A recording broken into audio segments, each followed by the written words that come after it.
Vamos a ir, hermanos, al libro de Nehemías, capítulo número 1. Libro de Nehemías, capítulo número 1.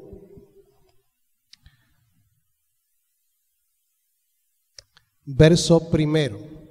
Nos vamos a basar en los primeros dos capítulos de Nehemías. Pero vamos a leer hasta el verso número 3 del capítulo número 1. Dice la palabra de Dios: palabra de Nehemías, hijo de Acalías. Aconteció en el mes de Quisleu. Este mes equivale a lo que es nuestro noviembre, parte de noviembre, parte de diciembre. En el año 20, este es el año 20 del rey Artajerjes primero, 445 antes de Cristo. Estando yo en Susa, capital del reino en la época de invierno, porque en la época de verano no era posible habitar allí, porque en el verano la temperatura era de 60 grados Celsius. ¿Usted se imagina usted viviendo en una ciudad donde la temperatura son 60 grados Celsius? Pues así era Susa en la época de verano.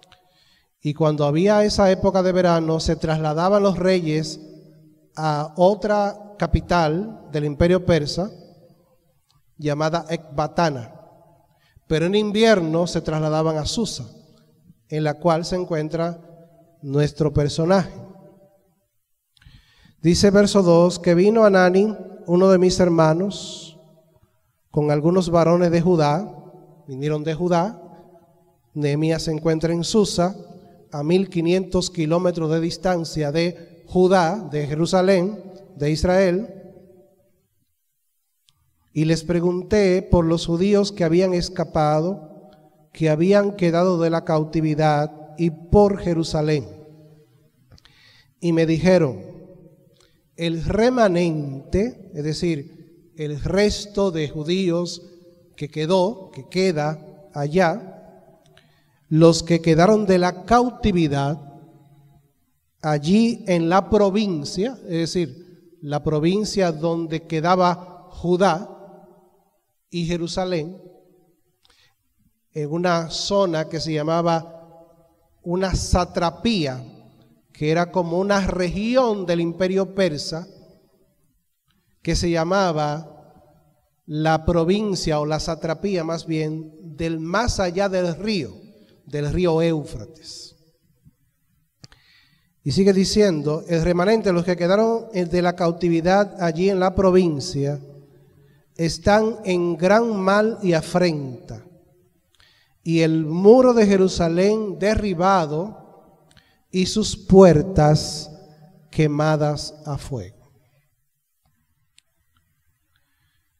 Ciertamente, hermanos, podemos afirmar que la historia del progreso de la revelación de Dios en la Biblia, desde el Antiguo Testamento hasta el Nuevo Testamento, desde Adán hasta la iglesia primitiva, hasta Juan el apóstol, que fue el que duró más tiempo, ese largo periodo de tiempo indeterminado es la historia de los hombres y mujeres de Dios,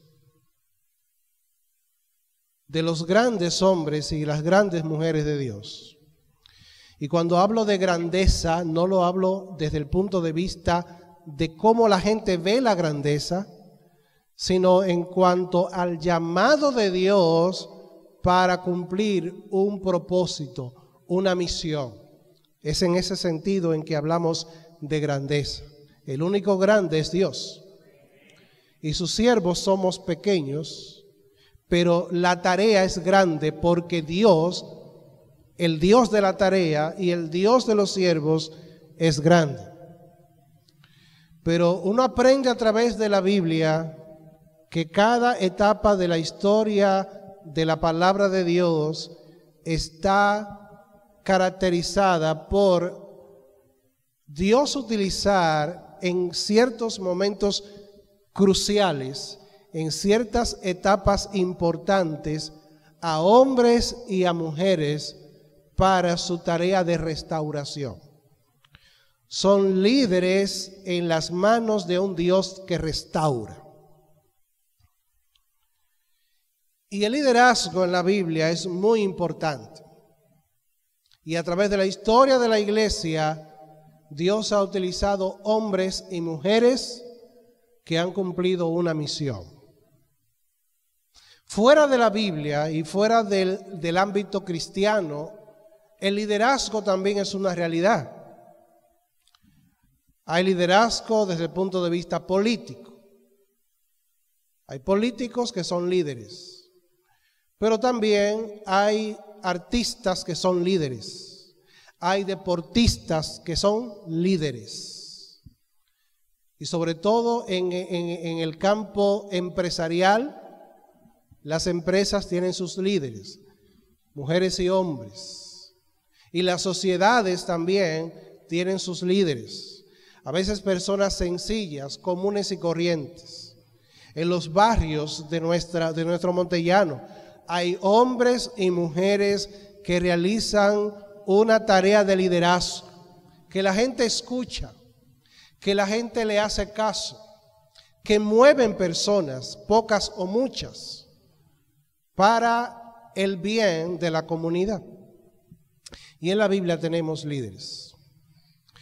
Yo busqué algunas citas en el internet de personas importantes que han dicho cosas interesantes acerca del liderazgo.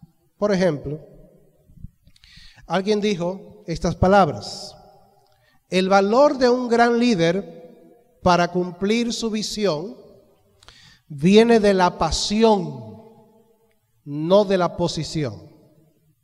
Entonces, ¿qué requiere un líder? Pasión, pasión. El valor del liderazgo se mide por la pasión para cumplir la misión, no tanto por la posición que ocupa. Hay gente que tiene una posición y no tienen pasión. Otra cita dice que ningún hombre será el mejor si no tiene fuego en la sangre.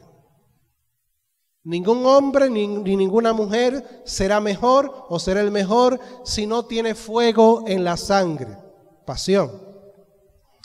Otra cita nos habla de que el verdadero líder y la verdadera líder también sabe reconocer los errores y aceptar la responsabilidad. O sea, el líder no es aquel que nunca se equivoca, sino aquel que se equivoca, reconoce que se ha equivocado o que ha fallado y asume la responsabilidad. ¿Qué le parece? A veces cuando nuestros líderes fallan, entonces ¿qué hacemos? Comenzamos a criticarlos probablemente. Pero el verdadero líder sabe levantarse, reconocer el error y rectificar. Otra concepción acerca del liderazgo es que la definición del éxito es muy simple. Se trata de una persona ordinaria con una determinación extraordinaria. Así que usted puede ser ordinario, todos somos ordinarios, pero si tenemos una determinación extraordinaria, ahí se encuentra el éxito de un líder o de una persona, aunque no sea líder. Un líder es aquel que es capaz de sacar lo mejor de aquellos que le rodean.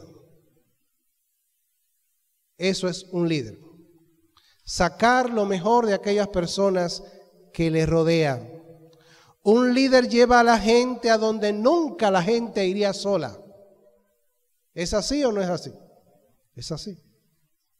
Un gran líder no necesariamente es quien hace grandes cosas. Es la persona que logra que otros las hagan, que otros hagan grandes cosas. Así que si usted tiene esa capacidad de lograr que otros hagan grandes cosas, aunque usted no haga grandes cosas, ¿quién es usted? Un líder. La tarea del líder es llevar a la gente desde donde no está hasta donde no han llegado. Y finalmente, en cuanto a las citas, el liderazgo es una responsabilidad para servir. ¿Para qué? Para servir. No es un toque de trompeta para llamar la atención sobre la propia importancia. El líder verdadero no toca trompeta para llamar la atención sobre él, sino para llamar la atención sobre las cosas verdaderamente importantes y para servir a sus semejantes. Muchas de estos conceptos y descripciones de liderazgo lo podemos ver reflejado en la persona de Nehemías.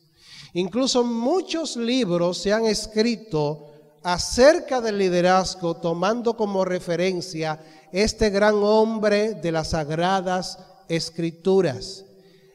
Nehemías tiene el perfil de un verdadero líder de Dios. El perfil de un verdadero líder de Dios. Nehemías fue un líder en las manos de un Dios que lleva a cabo su propósito de restauración.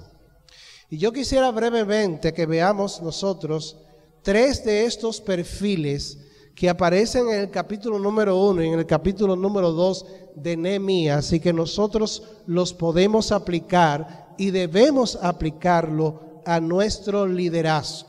Cuando yo hablo de liderazgo, para hacerlo mucho más amplio, no solamente debemos de pensar en los pastores de la iglesia, en los predicadores de la iglesia, en las hermanas que tienen alguna responsabilidad de liderazgo dentro de las damas, dentro de algún ministerio, o cualquier hermano que lleva a cabo un ministerio reconocido dentro de la iglesia, sino que tú, por ejemplo, mi querida hermana, que estás en tu casa, que tienes a tu esposo y que está bajo la autoridad de tu esposo, también funcionas como un líder en tu casa juntamente con tu esposo, en la guianza, en la crianza y en la conducción de tus hijos.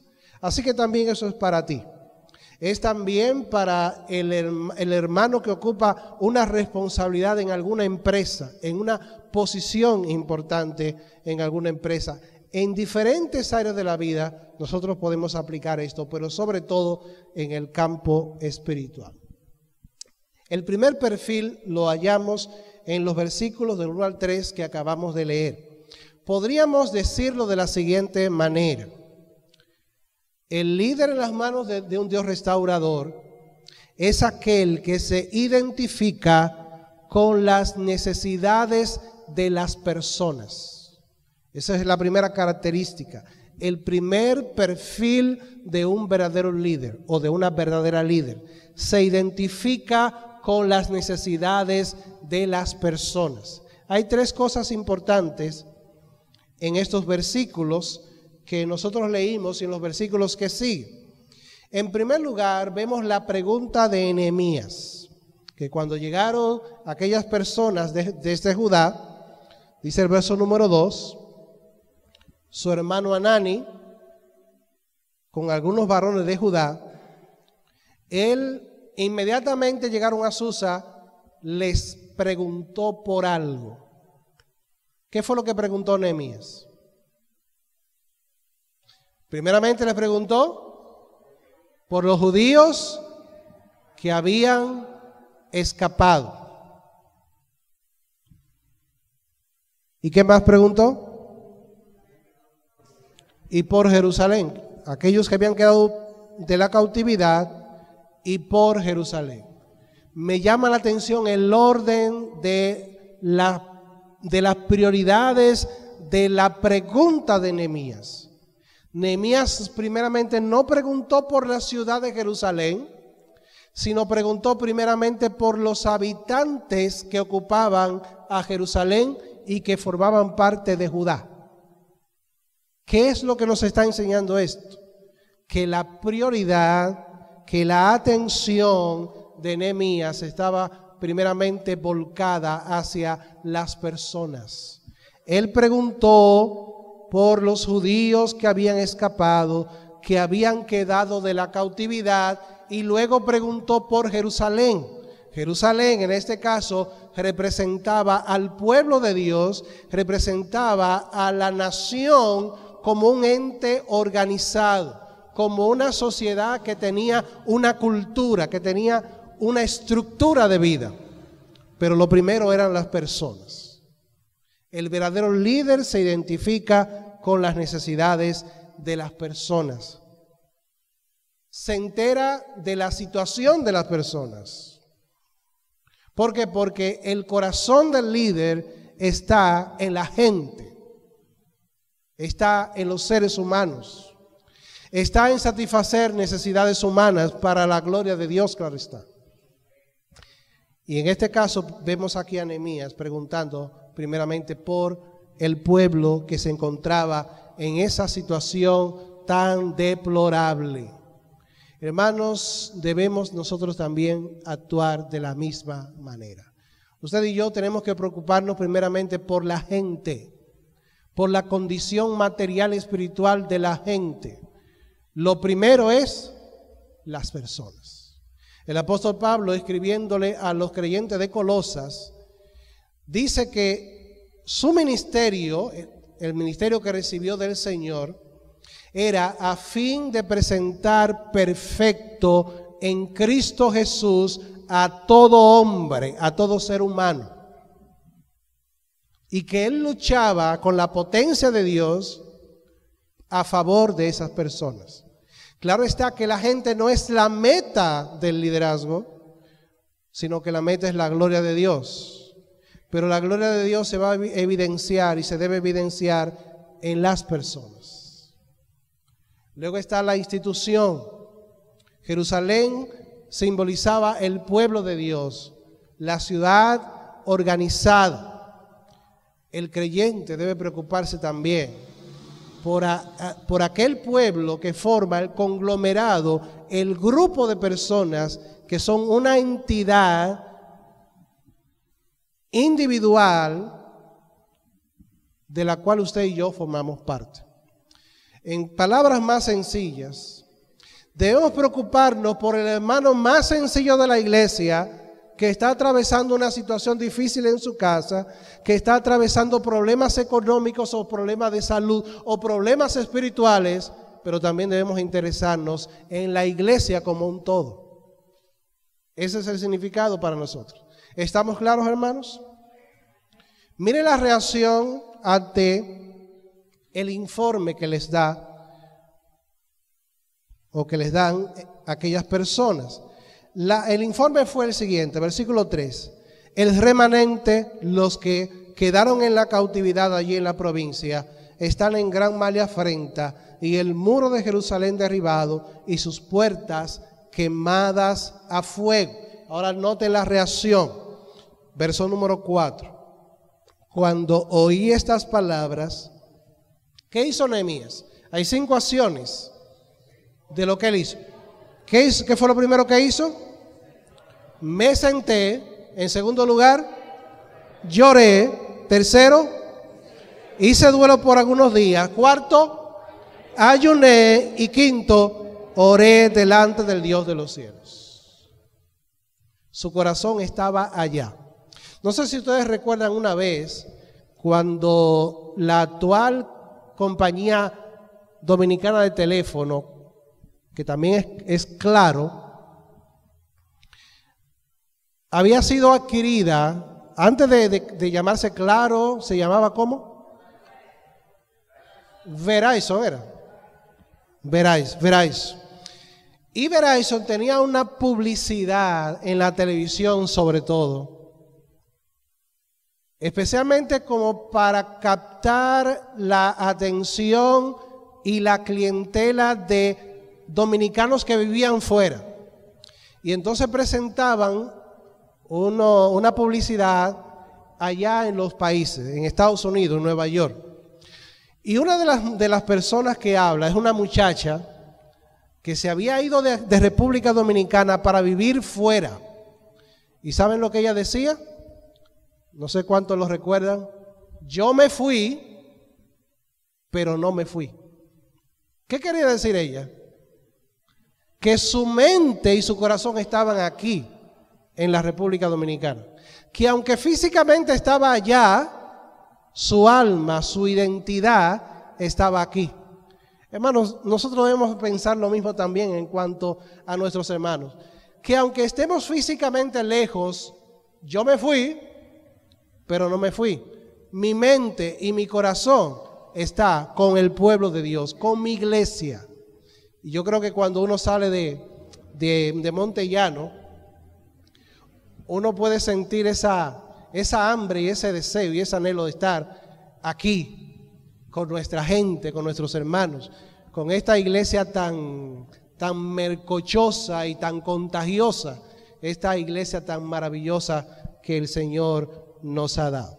Entonces, Nehemías oró por el pueblo y comenzó a interceder por el pueblo. Miren cómo dice Nehemías en el versículo número 5, cuando dice que oré delante del Dios de los cielos y dije, verso número 5, te ruego, oh Jehová, Dios de los cielos, fuerte, grande y temible, que guarda el pacto y la misericordia a los que le aman y guardan sus mandamientos. Esté ahora atento tu oído y abierto tus ojos para oír la oración de tu siervo, que hago ahora delante de ti día y noche por los hijos de Israel tus siervos, y confieso los pecados de los hijos de Israel que hemos cometido contra ti. Sí, yo y la casa de mi padre hemos pecado. En extremo nos hemos corrompido contra ti y no hemos guardado los mandamientos, estatutos y preceptos que diste a Moisés tu siervo. Acuérdate ahora de la palabra que diste a Moisés tu siervo, diciendo, él está reclamando la promesa de Dios a favor del pueblo. Y esa promesa decía, si ustedes pecaren, yo los dispersaré por los pueblos, pero si se vuelven a mí y guardaren mis mandamientos y los ponen por obra, aunque su dispersión sea hasta el extremo de los cielos, de allí les recogeré y les traeré al lugar que escogí para hacer habitar allí mi nombre, es decir, a Judá, a Jerusalén. Ellos pues, dice Nehemías, son tus siervos. Han pecado, es verdad, pero ellos son tus siervos y tu pueblo, los cuales redimiste con tu gran poder y con tu mano poderosa. Hermanos, un verdadero líder espiritual, una verdadera líder espiritual se identifica con la situación, con la condición moral, económica, mental, psicológica, espiritual de los hermanos en Cristo Jesús.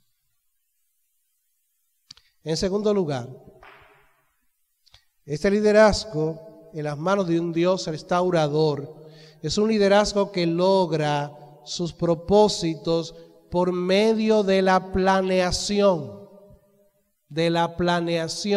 o la planificación. ¿Qué significa, hermanos, planificar?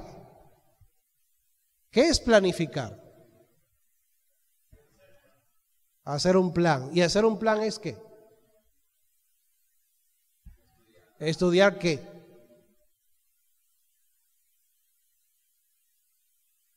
¿Qué es un plan?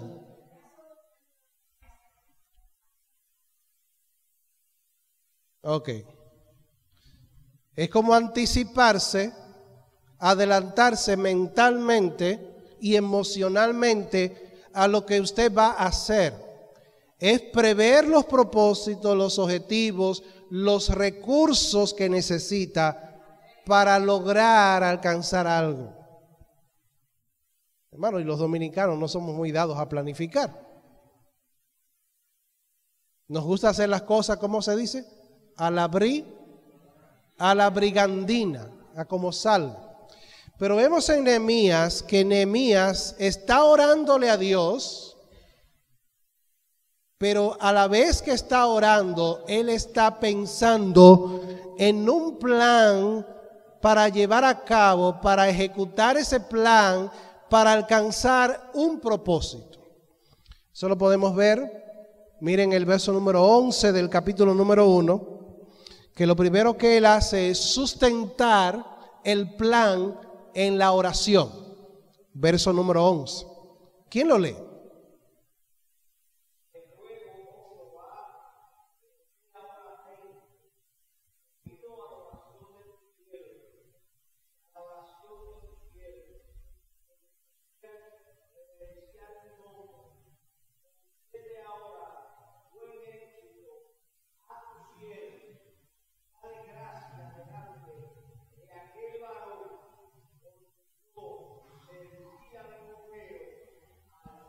Cuando él dice concédele gracia delante de aquel varón, ¿sabes por qué? Porque él tiene ¿qué tiene?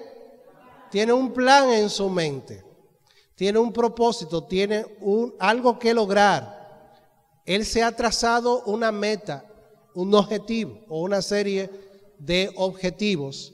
Y entonces lo primero que hace es presentarle ese plan, ese proyecto ¿a quién? Al Dios que restaura. ¿Usted tiene un proyecto? Cualquiera que sea. Fabricar una casa, comprar un solar, leer la Biblia durante un año, trabajar en un ministerio de la iglesia. ¿Qué más? Muchas cosas más. Lo primero que debemos hacer es presentárselo a Dios y decirle al Señor: Señor, concédeme gracia para que cuando yo toque puertas, las puertas se abran y yo pueda entonces llevar a cabo ese plan. Luego, en el capítulo 2, se presenta la oportunidad, porque en el verso número 11, cuando habla de pedirle a Dios que le concediera buen éxito delante de aquel varón, ese varón se refería al rey, que en este caso era Artajerjes I. Y noten ahora, verso número 1 del capítulo 2, sucedió en el mes de Nisán. El mes de Nisán es el primer mes del calendario judío. Y equivale, para que podamos entenderlo, a marzo, parte de marzo y parte de abril de nuestro calendario. Exactamente en el mes en el que nosotros estamos ahora, en el mes de marzo, Nehemías se presentó delante del rey, porque era Nehemías el copero. El copero le llevaba la copa de vino al rey para que el rey la tomara. Pero antes de el rey envicarse esa copa de vino, el copero la probaba. ¿Saben por qué? Por si acaso tuviera veneno, ¿quién caía muerto? Caía el copero y el rey vivito y coleando. ¿A usted le gustaría ser copero? Y dice la palabra de Dios, en el año 20 del rey Artajerjes, que estando ya el vino delante de él, tomé el vino y lo serví al rey. Y como yo no había estado antes triste en su presencia, eso no era permitido, me dijo el rey: ¿por qué está triste tu rostro? Pues no estás enfermo. No es esto, sino quebranto del corazón. ¿Cuál fue la reacción de Nehemías? En el verso 2 al final. Entonces temí en gran manera. ¿Por qué Nehemías temió? Temió porque el rey podía pensar de que Nehemías estaba haciendo una conspiración para derrocarlo. Y Nehemías lo podía matar. Digo, Artajerjes, el rey, lo podía matar. Temió en gran manera, pero él abre su corazón y dice el verso número 3, y dije al rey: para siempre viva el rey, ¿cómo no estará triste mi rostro cuando la ciudad, casa de los sepulcros de mis padres, está desierta, Jerusalén, y sus puertas consumidas por el fuego? ¿Tú crees que es fácil? ¿Tú crees que es fácil que Montellano esté quemada a fuego? Y mi familia, mis vecinos, mis seres queridos que están atravesando por esa situación, yo me voy a quedar de brazos cruzados. ¿Cómo no estaré yo triste? Me dijo el rey, versículo 4, ¿qué cosa pides? ¿Y qué fue lo que hizo Nehemías ahora? En el verso 4. Entonces oré al Dios de los cielos. ¿Usted nota? Este hombre tiene un equilibrio perfecto entre planificar, presentar el plan, orar a Dios y luego otras cosas más que aparecen en el libro de Nehemías. Hay un equilibrio entre todos esos elementos. Como alguien ha dicho, a Dios rogando y con el mazo dando. Y entonces dice el versículo número 5, y me dijo el rey, si le place al rey y tu siervo ha hallado gracia delante de ti, envíame a Judá, a la ciudad de los sepulcros de mis padres, y dice al final, y la reedificaré. El plan tiene una meta. El plan está sustentado en la oración. El plan, en segundo lugar, se debe presentar a las personas que te pueden ayudar. Y el plan tiene una meta. En el caso de Nehemías era reedificar la ciudad de sus padres, que era Jerusalén. La reconstrucción de los muros, la restauración de la ciudad. Y nosotros, hermanos amados, siempre debemos de pensar en la iglesia y llevar a la iglesia en nuestras oraciones para hacer de bendición a la iglesia. Ese plan debe ser para que la iglesia sea reedificada o que la iglesia crezca, que la iglesia pueda seguir hacia adelante, que la iglesia pueda marchar en unidad, en amor, hasta llegar a la medida de la estatura de la plenitud de Cristo. En tercer lugar,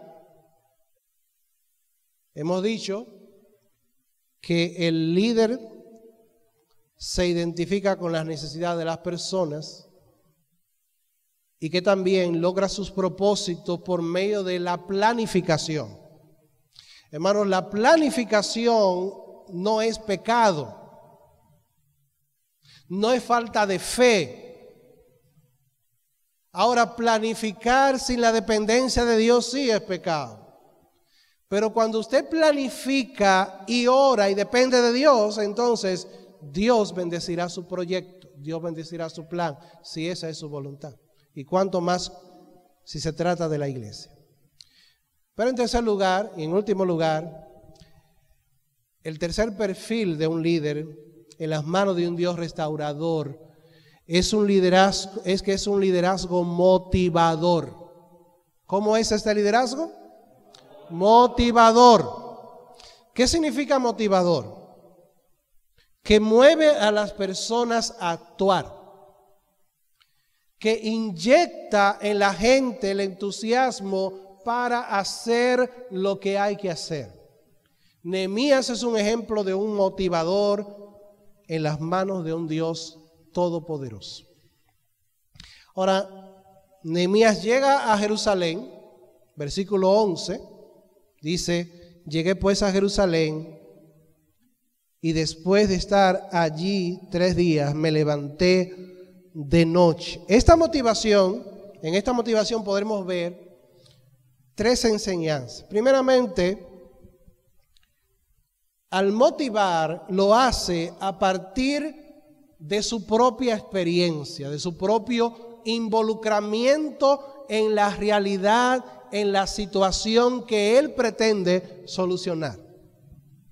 Así que si usted quiere motivar a la gente, para, qué sé yo, regar tratados, salir a evangelizar casa por casa, salir a visitar a un hermano que está enfermo, o un hermano o una hermana que está débil espiritualmente, o cualquier cosa, aún fuera del ámbito estrictamente de la iglesia, usted tiene que cerciorarse, tiene que ver con sus propios ojos la condición, la situación de aquello que usted quiere remediar. Miren cómo dice, verso 12 en adelante. Me levanté de noche, yo y unos pocos varones conmigo, y no declaré a hombre alguno lo que Dios había puesto en mi corazón que hiciera en Jerusalén. Ni había cabalgadura conmigo, excepto la única en que yo cabalgaba. Y salí de noche por la puerta del valle hacia la fuente del dragón y a la puerta del muladar. Y aquí hay un verbo que se repite varias veces, es el verbo clave de esta sección. ¿Cómo sigue diciendo? Y observé los muros de Jerusalén. ¿Cómo estaban esos muros? Derribados. Y sus puertas que estaban consumidas por el fuego. Versículo 4. Pasé luego a la puerta de la fuente y al estanque del rey, pero no había lugar por donde pasara la cabalgadura en que iba. Y subí de noche por el torrente. ¿Y cómo dice ahora? Verso 15. Y observé el muro. ¿Quién lo observó? Nehemías, el líder que restaura. Y di la vuelta y entré por la puerta del valle y me volví. Y no sabían los oficiales a dónde yo había ido, ni qué había hecho, ni hasta entonces lo había declarado yo a los judíos y sacerdotes, ni a los nobles, ni a los oficiales, ni a los demás que hacían la obra. ¿Qué fue lo que hizo Nehemías? Como el médico, cuando usted va al médico y usted le dice al médico lo que se siente, el médico no se contenta simplemente con lo que usted le dice. ¿Qué hace el médico? Lo comienza a examinar, lo comienza a tocar, a palpar en el cuerpo. Quizá le pone las manos por aquí, por el cuello, ve los ganglios linfáticos y todas esas cosas. Le toma la presión. ¿Qué más? Le pone una lucecita en los ojos, le mete algo por la nariz, por los oídos. ¿Para qué? Para tener un cuadro general de la situación. Si a usted le dicen que un hermano de la iglesia está débil espiritualmente, o usted se da cuenta que está débil espiritualmente, pero usted va a resolver el problema del hermano débil a larga distancia. ¿Qué tiene que hacer? Hablar con el hermano, ver qué es lo que siente, qué es lo que está pasando. Eso fue lo que hizo Nehemías. Nehemías observó la condición de las murallas. Hermanos, uno tiene que cerciorarse, confirmar por su propio involucramiento la condición para poder motivar. En segundo lugar, este liderazgo motivador lo hace basado en las necesidades e intereses de la gente.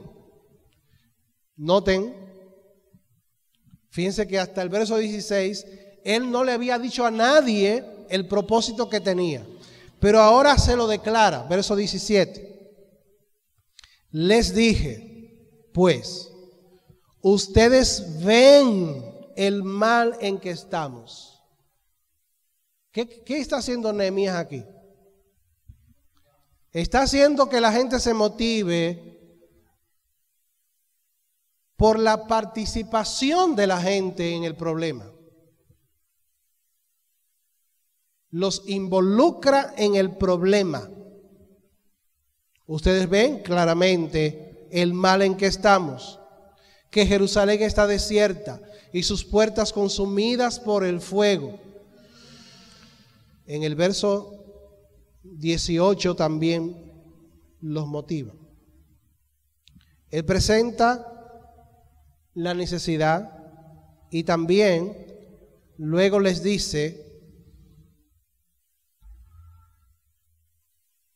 ahí mismo en el verso 17, venid, edifiquemos el muro de Jerusalén, ¿y qué más?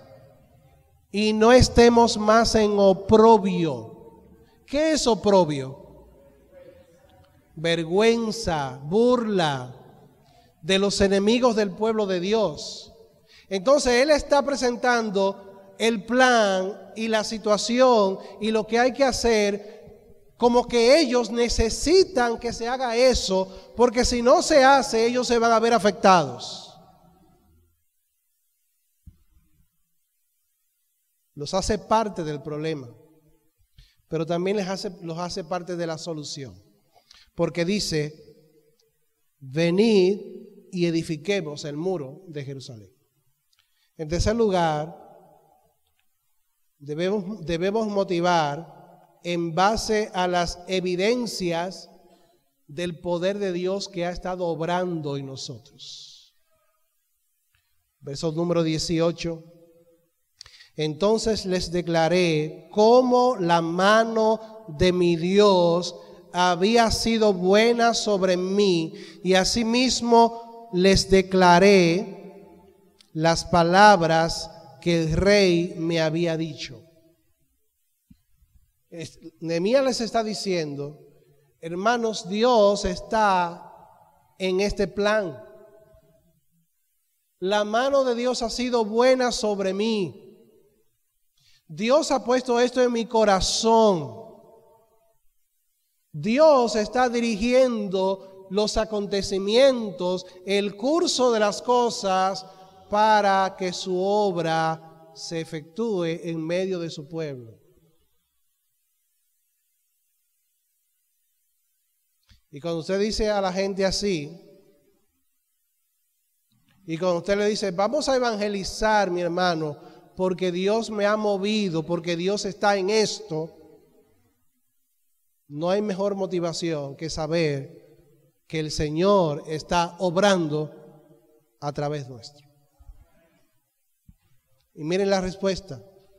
En conclusión, esta respuesta nosotros también deberíamos hacerla nuestra. Verso 18 al final. Miren la respuesta del pueblo. Y dijeron, dos cosas dijeron ellos. ¿Cómo dijeron? Con ese ánimo. ¿Cómo le dirían ellos a Nehemías? Pero díganlo con ánimo. Levantémonos y edifiquemos. Hermanos, ese es el mensaje de Dios para nosotros. La iglesia necesita que nos levantemos como un solo cuerpo y edifiquemos la casa del Señor. Así que el Señor nos bendiga y que este mensaje haya servido de mucha bendición para cada uno de ustedes. Amén.